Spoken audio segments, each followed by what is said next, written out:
Buenos días, hermanos, sean todos bienvenidos. Son las 10 en punto, vamos a dar comienzo. Les invito a que saquemos nuestros horarios, ya que los himnos que vamos a entonar no están en el proyector. Antes de dar comienzo, hermanos, les recordamos, por favor, poner sus teléfonos en silencio, que no haya interrupciones. Vamos a buscar el foro número 31, bueno, me parece como el 3, donde él me guíe.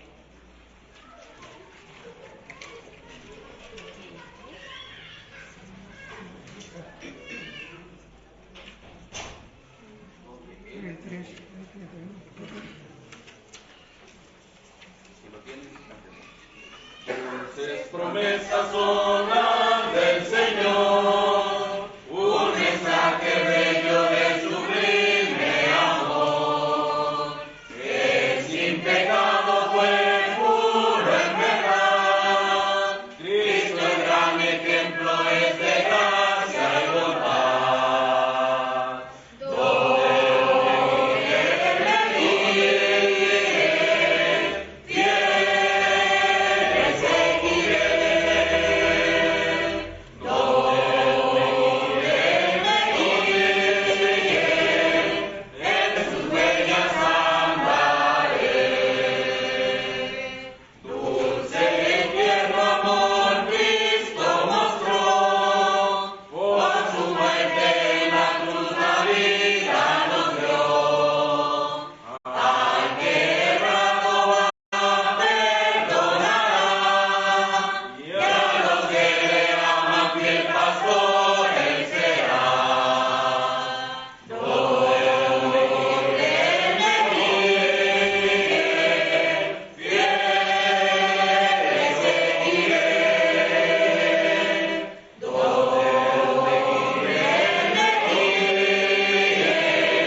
la obra de Satanás es de apartarnos más del camino que nos lleva a las mansiones a gozar, pero Cristo nos guiará, al fin nos coronará, lo veré más claro cuando more allá.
Buenos días, hermanos. Los que gustan estar de pie, por favor.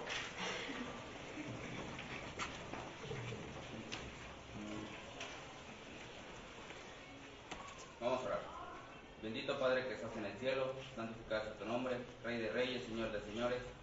Ti sea la honra y la gloria por los siglos de los siglos, Señor. Amén. Hoy en este día te agradecemos porque nos has permitido llegar con bien a este lugar para alabar y glorificar tu bendito nombre. Te bendice a cada maestro que va a impartir clases el día de hoy para que lo pueda hacerle de la mejor manera, que solo a ti te agrade. También te pedimos por el hermano expositor, que le puedas dar palabras sencillas, entendibles, y a nosotros danos un corazón presto y entendido para poder atesorar tu bendita palabra y así ponerla en práctica en nuestro día a día. Todo esto te lo pedimos y te lo agradecemos. Bendito nombre de nuestro Señor Jesucristo. Amén. Amén.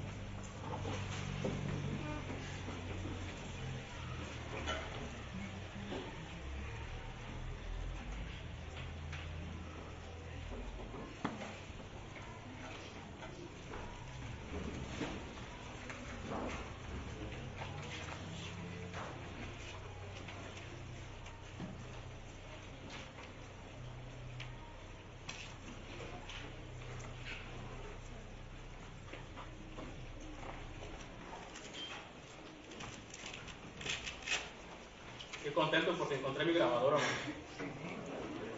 Ya la había perdido.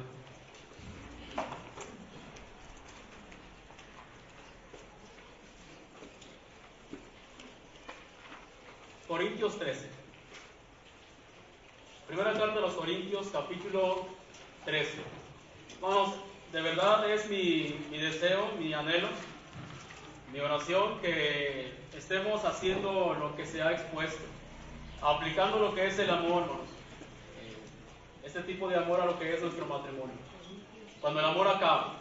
Bueno, cuando el amor acaba, hermanos, en el pensamiento de muchos, es momento de cambiar quizás de cónyuge. No, hermanos, no es así. Cuando el amor acaba, es el amor de Dios, hermanos, el que tiene que imperar. Es el amor de Dios el que tiene que permanecer y el que sin duda alguna logrará fortalecer, sostener, fructificar cada uno de los matrimonios. Entonces, bueno, la semana pasada no pude estar con ustedes. No obstante, pues ya estamos aquí. ¿Sí? Y vamos a ver otra vez más. Vamos a leer, por favor, el versículo 4, 13:4 al 7, para que otra vez reiteremos lo que ya hemos estado mencionando. ¿Cómo dice, hermano? El amor es sufrido, es benigno, el amor no tiene envidia, el amor no es jactancioso, no se envanece, no hace nada indebido, no busca lo suyo, no se irrita, no guarda rencor, no se goza de la injusticia, mas se goza de la verdad. Todo lo sufre, todo lo cree, todo lo espera, todo lo soporta. El 8a. El amor nunca deja de ser, pero las profecías se acabarán y cesarán las lenguas y la ciencia acabará. El amor nunca deja de ser. Muy bien, hermanos. Hermanos, ya hemos visto lo que es referente a cuando el amor es sufrido. ¿A qué se refiere la palabra de Dios cuando dice el amor es sufrido? Ya hemos visto también a qué se refiere cuando dice que es benigno. Vimos también a qué se refiere cuando el amor no tiene envidia y vimos también acerca de lo que es jactancioso. En esta ocasión, hermanos, vamos a considerar lo que es el amor cuando dice no se envanece. El amor no se envanece. Y es aquí cuando yo les pido, hermanos, que me comenten qué será, hermanos, no se envanece.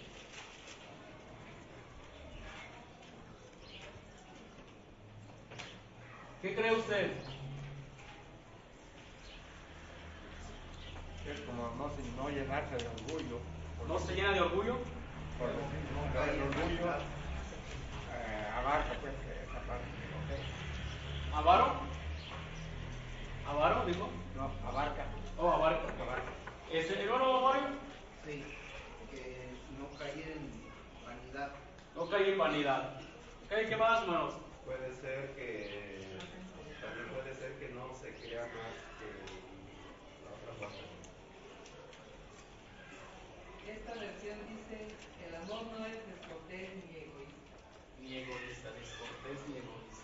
¿Cómo dice usted, hermano? Ensoberbece. Por ahí va. La palabra, hermanos, cuando dice no se envanece, de hecho la versión de las Américas, en lugar de decir envanece, dice no es arrogante. La versión de las Américas, muy buena versión. Y la versión internacional dice no es orgulloso. Entonces, noten ustedes, hermanos, cómo es de que, bueno, la Reina Valera dice no se envanece, pero cómo es que ya compaginando, comparando con otras versiones, podemos mirar nosotros, hermanos, a qué se refiere de una manera mucho más precisa.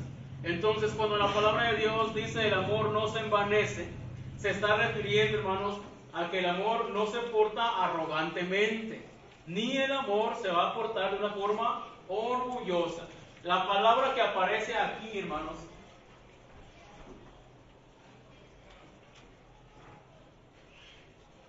miren, en ocasiones cometemos el error de definir los conceptos bíblicos con un diccionario secular. No, hermanos, no. Tenemos que ir, hermanos, a la fuente. No tenemos que ver las cosas de Dios con la perspectiva del mundo.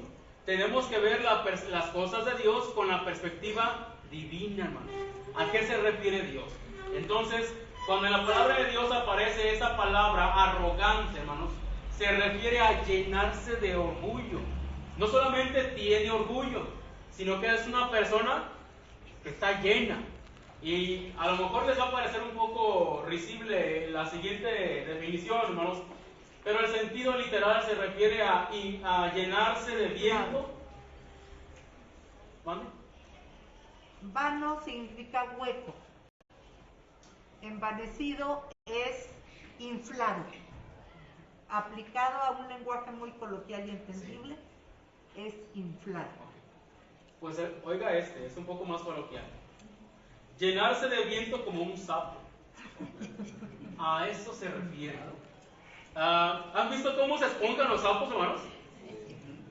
Sí. De repente, bueno, estaba chiquito, y este animalito cuando empieza a sentirse incómodo, ¿qué hace? Cuando se asusta. Empieza a esponjarse, Nomás se llenó de viento, hermanos. Nomás se llenó de viento. Pero realmente no es de ese tamaño. No es así el animalito. Nomás se infló. Bueno, hermanos, este es el problema que puede suscitarse en muchas personas, que solamente aparentan que son algo, pero nada más aparentan, hermanos. No son eso, no lo son. Mire, aplicado a lo que es en esta carta, en la primera carta a los Corintios, hermanos, el apóstol Pablo les habla a los hermanos de Corinto y les habla abundantemente respecto a este problema. Los hermanos en Corinto, hermanos, tenían todos los dones prácticamente, los dones milagrosos. A pesar de todo eso, los hermanos en Corinto eran sumamente problemáticos. Y eso, hermanos, de estar envanecidos, era una de las causas por las cuales los hermanos se comportaban de esa manera. Miren, en el capítulo 4, vaya por favor en esta misma carta, en el capítulo 4, en el versículo 18 y 19. Mas algunos están envanecidos, como si yo nunca hubiese de ir a vosotros, pero iré pronto a vosotros, si el Señor quiere, y conoceré, no las palabras, sino el poder de los que andan envanecidos. Ok, gracias, hermano. Entonces, en esta parte, hermanos, había algunos hermanos que se estaban oponiendo a Pablo, y les dice, lo están haciendo ustedes porque ustedes realmente están envanecidos, están inflados, ¿sí? Están inflados, realmente aparentan algo que no son, están envanecidos. Dice, y ustedes se comportan de esa manera como si yo nunca fuera a ir, pero voy a ir y voy a conocer no solamente las palabras, sino el poder, ¿verdad?, de las personas que andan envanecidamente. Miren, anteriormente Pablo ya les había dicho, hermanos, acerca del envanecimiento. En el versículo 6 de este mismo capítulo, el apóstol Pablo dijo, pero esto, hermanos, lo he presentado como ejemplo en mí y en Apolos, para que en nosotros aprendan a no pensar más de lo que está escrito, no sea que se envanezcan unos contra otros. Entonces, hermanos, cuando nosotros empezamos a creer cosas que la palabra de Dios no dice, nos vamos a envanecer. Y eso va a afectar que nos envanezcamos de tal forma, hermanos, que vamos a tener riñas, pleitos, unos contra otros. En el mismo pasaje, Pablo les dice, tienen que estar conscientes que un día voy a ir y voy a analizar, voy a probar a los que están envanecidos. En el capítulo 5, miren el capítulo 5, versículo 1 y versículo 2. ¿Cómo dice, hermanos? De cierto se oye que hay entre vosotros fornicación, y tal fornicación, cual ni aún se nombra entre los gentiles, tanto que alguno tiene la mujer de su padre, y vosotros estáis envanecidos. ¿No debería más bien haberos lamentado para que fuese quitado de medio de vosotros el que cometió tal acción? Gracias, hermano. Hermanos, entonces en esta parte, miren, el problema que viene señalando Pablo es que estaban envanecidos los hermanos. ¿Y a qué punto los había llevado el envanecimiento? El estar orgullosos de cosas que no deberían de estar orgullosos. Bueno, dentro de esas cosas, hermanos, es que los hermanos tenían un caso de inmoralidad dentro de la misma congregación, y tal caso, como aquí lo menciona, hermanos, había rebasado los estándares que la misma gente en el mundo, fuera de la iglesia, por supuesto, tenía. Sí, lo habían rebasado. Y es más, dice que en lugar de que los hermanos haberse lamentado, es decir, entristecido, en lugar de haber llorado, lo que habían hecho ellos, ¿qué es lo que había pasado? Se enorgullecieron, se envanecieron. Hermanos, ellos se sentían orgullosos de cosas que no deberían sentirse orgullosos. Entonces, note cómo es que el envanecimiento, hermanos, el inflarnos, nos va a llevar, hermanos, a que perdamos el raciocinio, a que pensemos cosas que realmente no deberíamos de pensar. ¿Cómo vamos a poder estar orgullosos de algo así? Era del manejo público, todo el mundo lo sabía, y aún así, hermanos, la iglesia no estaba haciendo algo al respecto. No lo estaba haciendo. Y entonces Pablo dice, ustedes debieron, en lugar de envanecerse, en lugar de haberse llenado de orgullo, debieron haberse lamentado. Entonces, nosotros, hermanos, bueno, cuando nosotros estemos también envanecidos, tengamos este problema, este mal, a eso nos va a llevar, a enorgullecernos de lo que no deberíamos enorgullecernos, incluso de un pecado. Fíjate. Eso generalmente pasa cuando la autoridad se da a una o varias personas en la iglesia. Es que el hermano ya me dijo que estoy bien. Y se contribuye a que esa persona que dijo caiga en el envanecimiento, porque él es el que pone las reglas, sin humillarnos todos a qué dice la palabra de Dios. Y así empiezan a surgir permisitos. Es que aquí así se hace. Es que ya dijeron que estoy bien. Lo que algunos predicadores viejos decían, cuando te pidan consejos sobre esto, lo que quieren es permiso. Remítelos a la palabra de Dios. ¿Por qué? Porque ahí es Satanás tentando a quien se pone en el nivel de autoridad, de envanecimiento, de grandote, de tú puedes. Y la persona que pide permiso, pues nada más está quizás de buen corazón engañado y directo al infierno. Sí, de ahí la importancia, hermana, que conozcamos qué es lo que dice la palabra de Dios. Segunda Timoteo 2:15, hermanos, que sepamos trazar con precisión la palabra de Dios. Es imperativo que sepamos por qué sí, por qué no. Lamentablemente en estos tiempos, hermanos, las redes sociales también han contribuido a ello, a que en ocasiones solamente citamos opiniones. Hermanos, miren, los días martes estamos con el curso de hermenéutica, ya empezamos. Yo le aseguro que usted se va a dar cuenta que hay cosas que usted cree, pero son opiniones de hombres. Se lo aseguro. Entonces yo le animo, hermanos, para que nos acompañe y podamos vertir los diferentes casos. De hecho, hay hermanos que ya tienen algunos temas asignados también al respecto, hermanos. Miren, hermanos, no basta todavía aquí, sino que el apóstol Pablo sigue hablando de este problema que tenía la iglesia en Corinto. Y en el capítulo 8, note lo que dice el capítulo 8 y en el versículo 1. ¿Cómo dice, hermanos?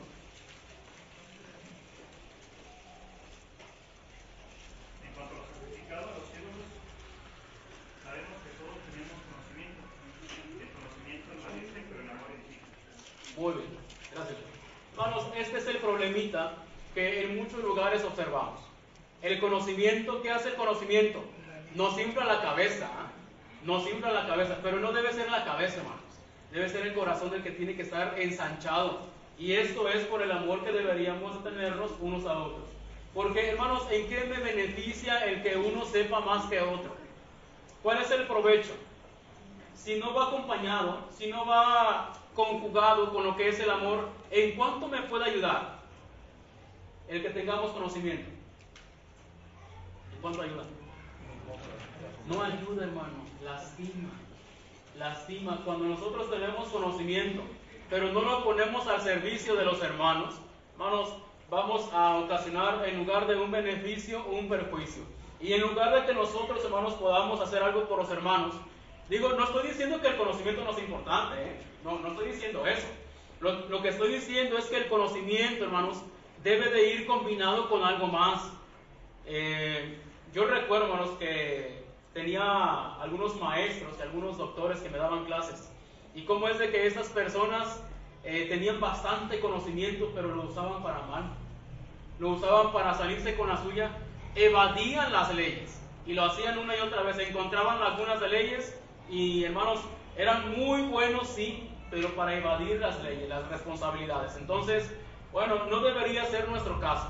Nosotros deberíamos esforzarnos, hermanos, por aplicar lo que es el conocimiento, pero juntamente con amor. Porque imagínense, hermanos, ¿cómo es que podríamos tener personas que tengan una gran fe? De verdad que sea una fe loable, firmes, sólidos. Es más, podríamos tener matrimonios que tengan una gran fe. Que sean, hermanos, que sean evidencia, hermanos, una prueba viviente de lo que es una fe. Podríamos tener también, hermanos, hermanos que practiquen, que enseñen, que siembren lo que es la esperanza. ¿A poco no es importante la esperanza, hermanos? Pero a pesar de todo eso, hermanos, aunque tuviéramos, hermanos, matrimonios, por supuesto, que tengan una gran fe, que muestren una gran esperanza, hermanos, que ayuden a los demás a tener esperanza, no serían tan provechosos, no serían de tal bendición como que hubiera personas, como que hubiera matrimonios que muestren lo que es el amor. Porque en este mismo capítulo 3, hermanos, ¿qué es lo que dice el 13:13?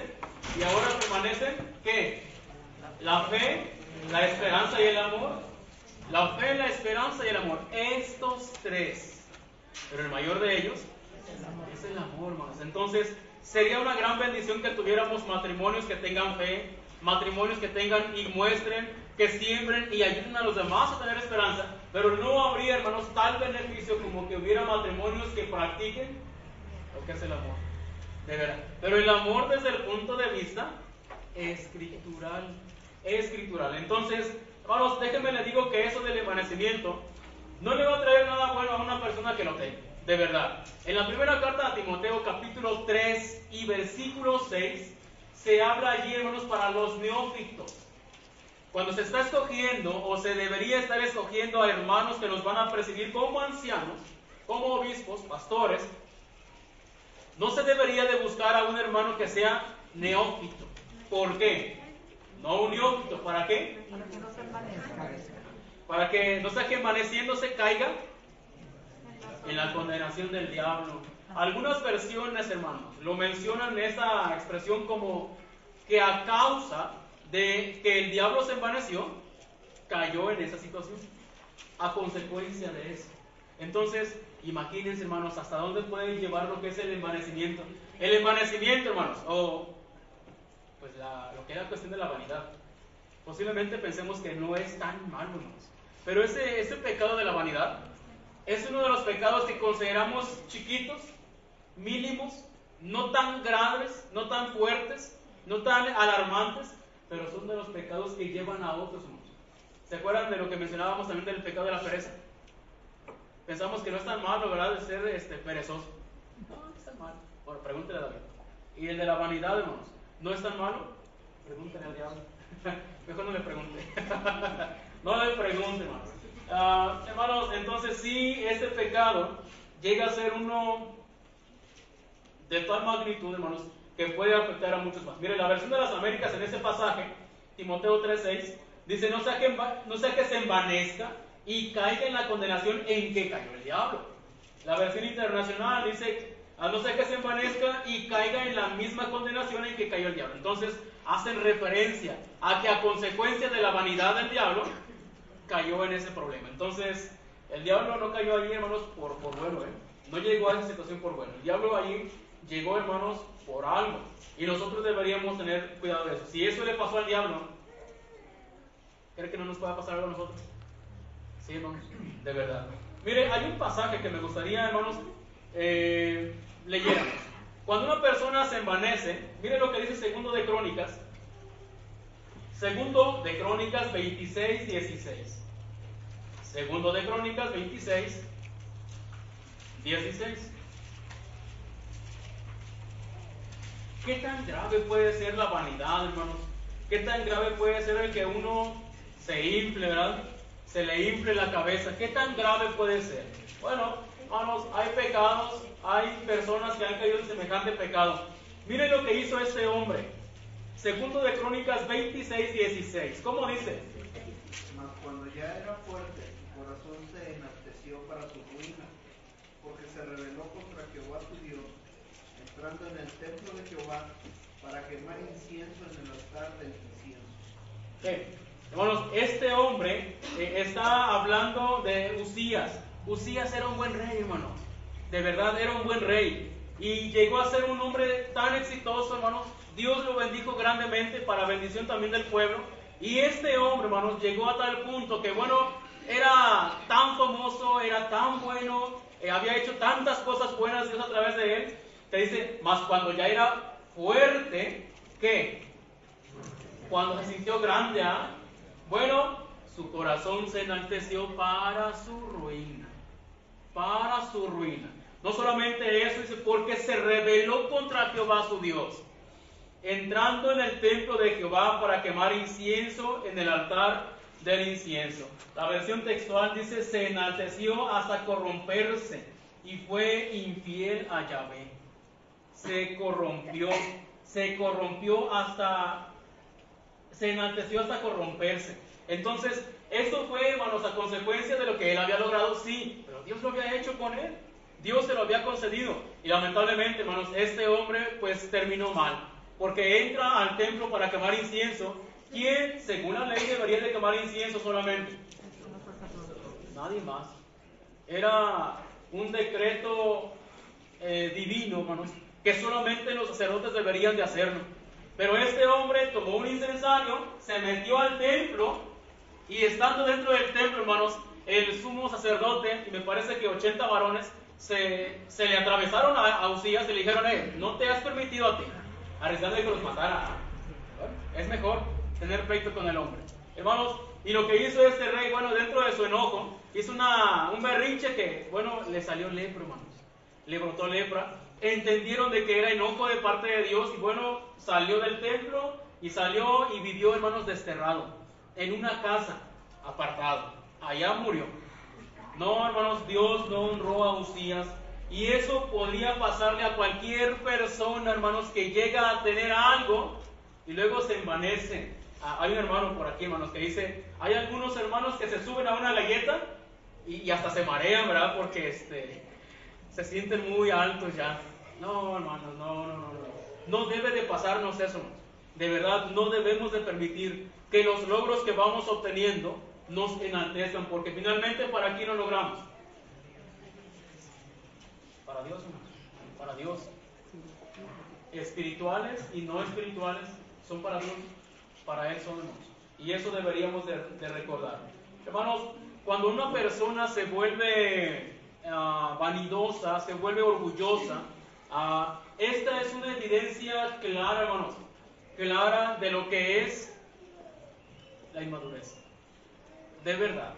Miren, ¿cómo sería, hermanos? Hablando de lo que es el gobierno de la iglesia. Supongamos que dentro del gobierno de la iglesia ya tenemos ancianos. Y uno de esos hermanos es una persona orgullosa, es una persona que está envanecida. Ese hermano. No se conforme con ese, tenemos otro por acá de este lado. Y son dos hermanos que están envanecidos. ¿Cómo creen que va a ser, hermanos, el momento de que estén ellos pensando en tomar decisiones para la iglesia? ¿Cómo creen que va a ser ese ambiente?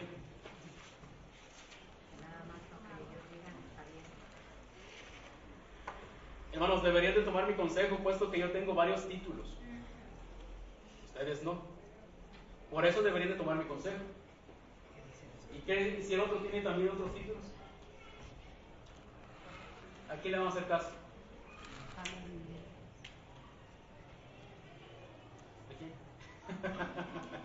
¿Se han puesto a pensar cómo se filtran tantas actitudes en lo que es el ancianado, hermanos? Donde dice, ellos no pueden estar tomando decisiones. Hermanos, pero, por decir, ¿y qué de la Junta de Varones? ¿Ahí sí? No. No existe. ¿Ahí sí? Le buscamos a veces remiendos. Lo que pasa, hermano, que con esto, y lo hemos visto y lo hemos vivido, sí, bueno, se ha creado una gran competencia, ¿sí? Pero de acuerdo a razones humanas, no bíblicas, ¿sí? Y lo más triste es que todos aquellos que se están peleando, entre comillas, aquel disque poder, ya no están. Pero ya hicieron mucho daño a la iglesia, con todas sus actitudes. Y lo hemos visto, y a usted le tocó vivirlo en Bernardo Quintana también. Vemos cómo tanta gente ya no existe y se murieron con rencor. Se pelearon, hicieron daño a la congregación. Y mire, por eso aquí estamos muchos que ya no estamos de acuerdo con lo que estaban ya predicando, costumbres humanas. ¿Sí? Y lo importante está aquí plasmado. Pienso que muchos hermanos le habrán tachado allí Mateo 20:20 cuando habla de lo que es el verdadero, sí, el ser más grande. ¿Eh? Sí. ¿Alguien quiere ser más grande? Tienes que servir a los hermanos. Y ahorita es un gran momento, ya que usted toca esos puntos, que nos quede bien claro y preciso que no es una competencia. No, hermano. Es un servicio para todos los demás. El que quiera ser grande, sirva primero a los más pequeños. Como los papás. ¿Quién manda en la casa, hermano? ¿Y por qué obedecemos a los chamacos? Okay. Bueno, hermano, ¿sí? Clave. El papá manda mirando las necesidades de la familia. Así es. Así es, hermano. Hermanos, miren, les hablaba acerca de lo que es la madurez. De verdad, hermanos, si queremos nosotros lograr una buena familia, y me refiero a la iglesia, necesitamos tener madurez. Hay 5 edades, a algunos ya se los he comentado y creo que también en otro tiempo lo he comentado. Hay 5 edades que la persona tiene. ¿Se acuerdan de las otras, hermanos?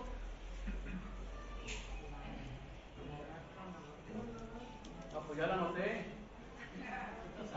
Ay, qué chiste, hermano. No se ve. ¿No, hermano? Ahorita se las voy a leer, hermano. No, hermano, es que está bien lejos. Ok. La luz indirecta no deja ver. Sí, hermano. Es que si la apago, me voy a ver muy morenito. No, pero hay que poner una melodía. Sí. Bien, hermanos, hay 5 edades que las personas llegan a tener. La primera, la edad cronológica. Esta es la edad que realmente tenemos, ¿sí? Voy a poner aquí un ejemplo, una persona de 30 años. Otra, tenemos una edad física, la edad que aparentamos tener físicamente. Hay gente que tiene 30 años, pero físicamente, hombre, se ven como unos 40, 45 ya. Algunos se pueden ver más chiquitos, pero es un ejemplo. Podríamos tener una persona de que físicamente se ve como de 40. Sí, yo conozco varios. Otra, la edad emocional. Ahorita le explico. La edad de inteligencia. Hay personas que no aparentan la inteligencia de una vida de 30 años. Hay gente, hermanos, que pudiera tener hasta unos 45 años, dista mucho. Son muy inteligentes. Digo, estamos siendo positivos. ¿Sí? Algunos podrían ser unos 25, no sé cuál vaya a escoger usted. Pero bueno, y la edad espiritual, hermanos.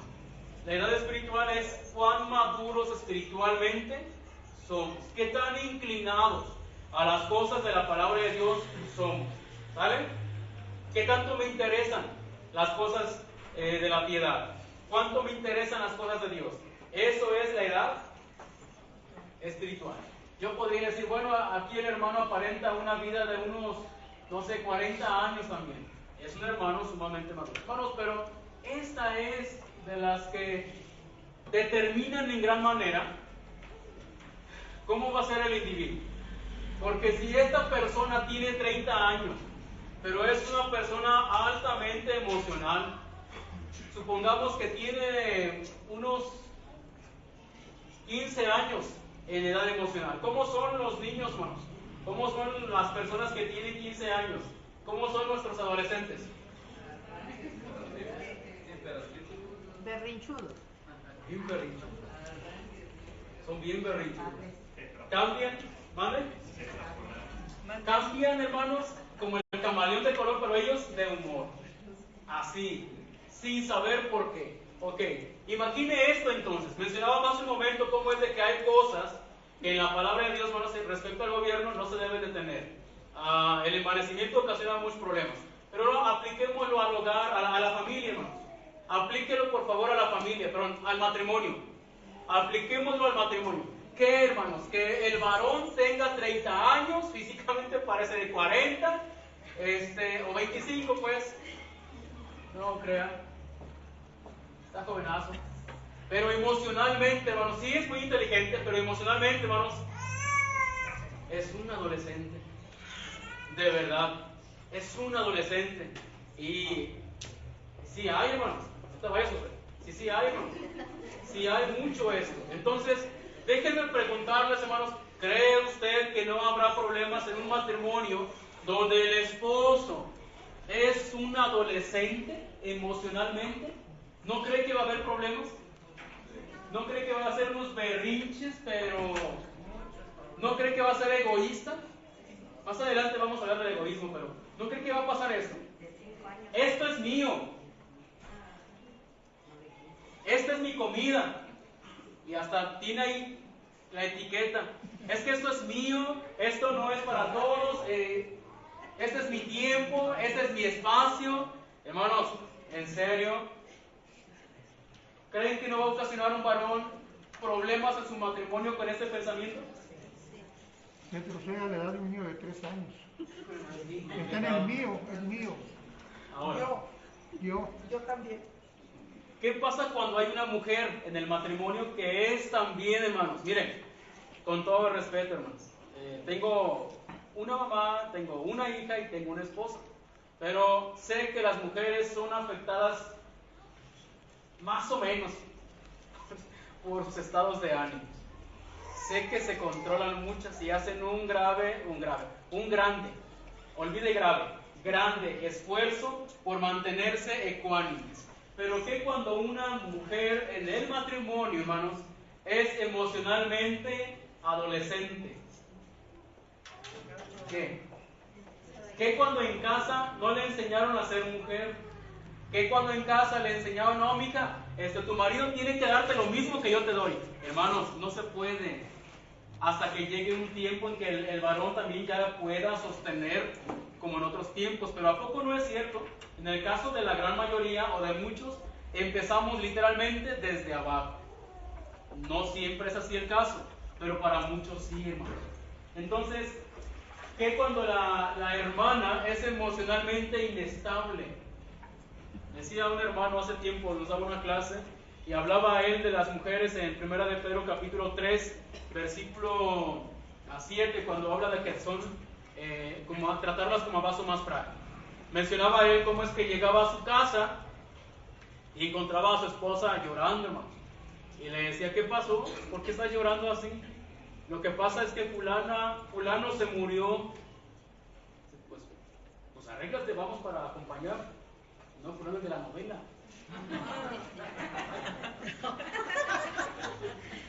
Y dice el hermano, pues bueno. Y dice él, en otra ocasión encontré a mi esposa llorando y le pregunté, ¿por qué está llorando? No sé, pero pues quiero llorar. Pues llora. Adelante, pues llora. Hermanos, de verdad es un poquito complicado.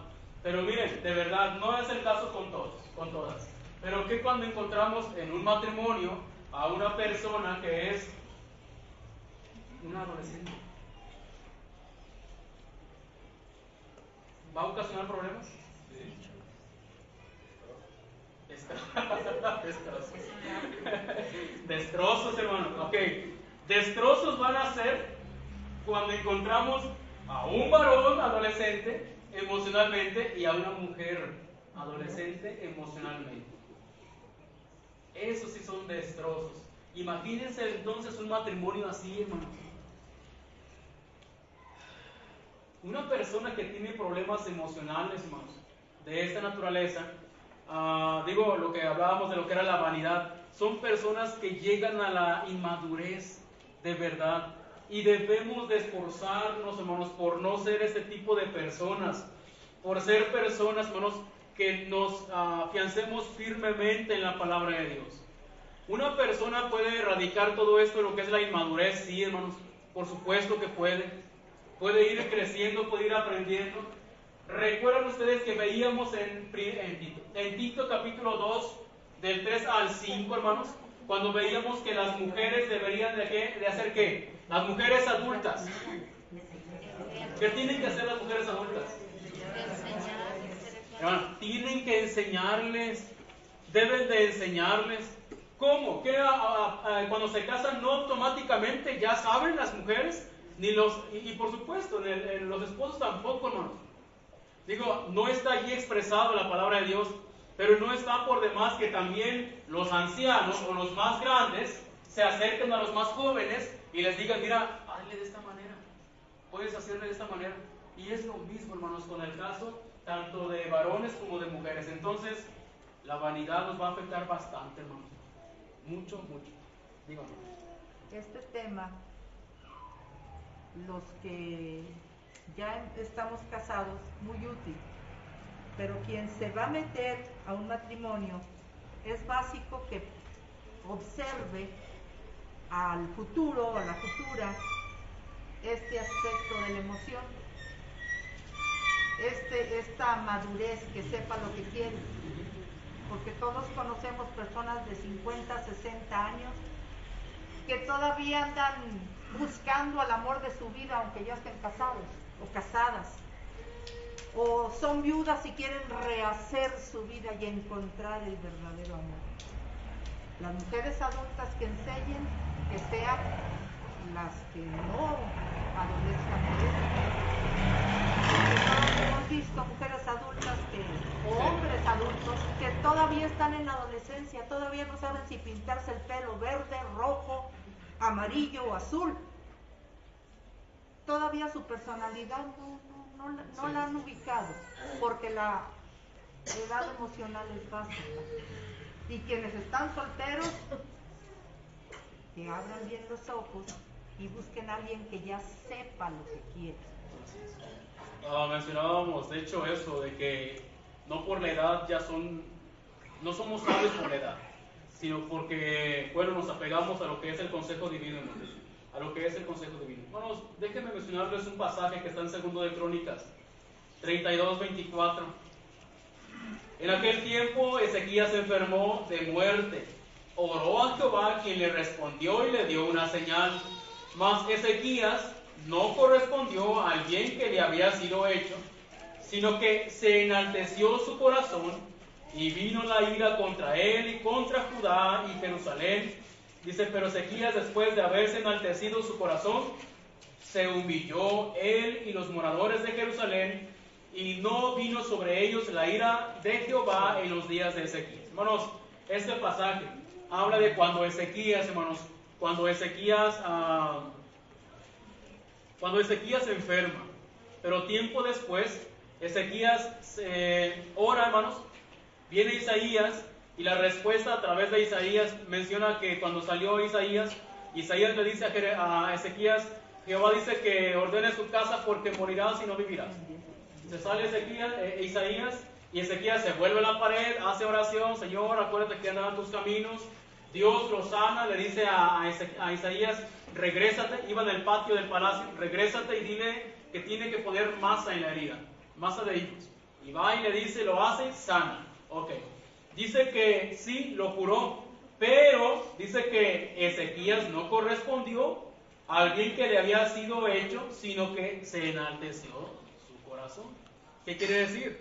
Su corazón se volvió orgulloso, se volvió orgulloso. Entonces, eso le pasó a Ezequías. Hermanos, de verdad, Ezequías es uno de los reyes más excelentes de los que encontramos en el reino de Judá. No obstante, hermanos, a pesar de todo eso, bueno, viene la reprimenda contra Ezequías y dice en el versículo 26 cómo es que Ezequías se humilla. ¿Cuál es la solución, hermanos, al envanecimiento? Seamos humildes. Seamos humildes. Decía Cristo precisamente, aprendan de mí, que soy manso y humilde de corazón, y hallaréis descanso para vuestras almas. Así es. En Filipenses capítulo 2, versículo 3, dice: nada hagáis por contienda o por vanagloria, antes bien con humildad, estimando a los demás como superiores a él mismo. Me pongo a pensar, hermanos, lejos de que seamos envanecidos, si yo tratara a mi esposa, hermanos, como la más importante en la casa, ¿no sería bueno? Y si mi esposa me tratara a mí, hermanos, como el más importante en la casa, ¿no sería bueno? ¿No dice Corintios 7 que deberíamos de tratar de darnos gusto mutuamente? ¿De tratar de agradarnos mutuamente? Sí, dice. Entonces, Filipenses, hermanos, dice: nada hagan por contienda o por vanagloria, antes bien con humildad, estimando a los demás como superiores a él mismo, no mirando cada uno por lo suyo propio, sino cada cual también por lo de los otros. Entonces, si lo aplicamos esos dos pasajes a nuestro matrimonio, ¿creen que no nos va a ir bien, hermanos? Luego dice el versículo 5: haya pues en vosotros este sentir que hubo también en Cristo Jesús. La palabra que aparece allí, hermanos, como sentir, en la versión Reina Valera, en la versión de las Américas dice actitud. Haya pues en vosotros esta actitud que hubo también en Cristo Jesús. Esa actitud. Y de eso se trata. Se trata de actitud, de imitar al Señor Jesús. El Señor Jesús no se envaneció, hermanos. Lejos de envanecerse, ¿qué es lo que hizo? Vino a la tierra a morir por nosotros, sujeto a una muerte que era sumamente, hermanos, humillante. Ahorita quizás no alcanzamos a entender lo que es la muerte de cruz. Era una muerte humillante, de verdad. Era una muerte que tenía que ver, hermanos, con propinarle mucho dolor a la persona antes de que muriera. No solamente dolor, esa persona también sufría, hermanos, de vergüenza. Recuerdan que en Hebreos, en el capítulo 12, se menciona de que aquel que sufrió contra sí mismo, esa contradicción del pecador. Hermanos, ¿cómo es de que dice que sufrió la cruz, hermanos, pero fue humillado? Fue humillado. Ahorita lo que es el catolicismo nos ha vendido la idea de que, bueno, Cristo andaba con un taparrabos. ¿Cree que iban a tener cuidado de la dignidad de un condenado? ¿Cree? Porque para ellos eso era nuestro Señor Jesucristo. Para ellos eso era. Y para los judíos era un maldito, merecedor de eso. ¿Cree que se iban a cuidar de él? ¿Lo iban a cuidar? No pasa. Entonces, él estuvo, hermanos, dispuesto a pasar tantas cosas con el único fin de ayudarnos a nosotros. No se envaneció, hermanos. Él no se envaneció, nos ayudó. La humildad es el camino, hermanos. La humildad es el camino. El amor es el camino. ¿Qué hacemos? 10 minutitos.